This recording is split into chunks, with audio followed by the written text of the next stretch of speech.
जी अस्सलाम वालेकुम नाज़रीन, इस वक्त आप माल रोड अंडरपास के मनाज़र देख रहे हैं। यहाँ पर पंजाब पुलिस के जो नौजवान हैं वो अपनी ज़िम्मेदारियाँ सरअंजाम दे रहे हैं। यहाँ पर रास्ते ब्लॉक कर दिए हैं, मुकम्मल तौर पर सील कर दिए गए हैं। किसी भी बंदे को आगे जाने की इजाज़त नहीं है, यहाँ तक कि सहाफ़ी बरादरी को भी आगे जाने से रोका जा रहा है। ये आप देख सकते हैं, किसी भी किस्म की जो सूरत हाल है उसको कंट्रोल में रखने के लिए पंजाब पुलिस के जो नौजवान हैं वो अपने फ़राइज़ सर अंजाम दे रहे हैं। ये आप देख सकते हैं कि किसी भी बंदे को आगे जाने की यहाँ पर ज़रूरत इजाज़त नहीं दी जा रही।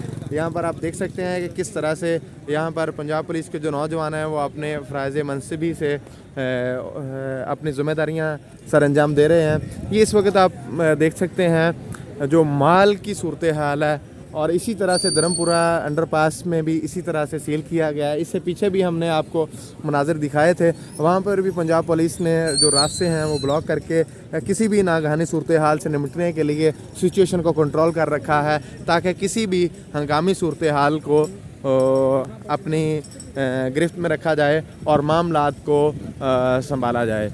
इस वक्त ज़मान पार्क में जैसा कि ऑपरेशन हो रहा था, वहाँ पर social media activist Ali Talat Chaudhary साहब का मोबाइल भी छीना गया। उस हवाले से भी हमने जब एसपी साहब से बात की तो उन्होंने कहा कि इस वक्त अदनान विर्क साहब जो पंजाब पुलिस का नौजवान है, उन्होंने मोबाइल छीना था, वो इस वक्त यहाँ पर मौजूद नहीं है। हम दोबारा से पंजाब के किसी सीनियर अफसर से बात करते हैं कि इस हवाले से उनका क्या स्टांस है, इस पर वो क्या कहते हैं।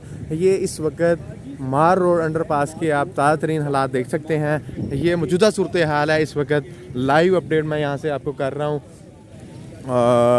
ये मौजूदा सूरत हाल आप देख सकते हैं कि इस वक्त किस तरह से पंजाब पुलिस के नौजवान अपनी ज़िम्मेदारियां सर अंजाम दे रहे हैं। यहाँ पर तमाम रास्ते सील कर दिए गए हैं, किसी भी शख्स को आगे जाने की इजाज़त नहीं है।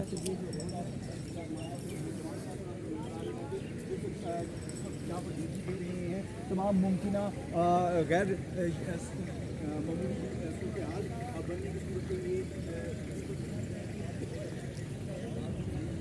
क्या है जो जनाबों का बनता है और यहीं से की तरफ जाया जाता है।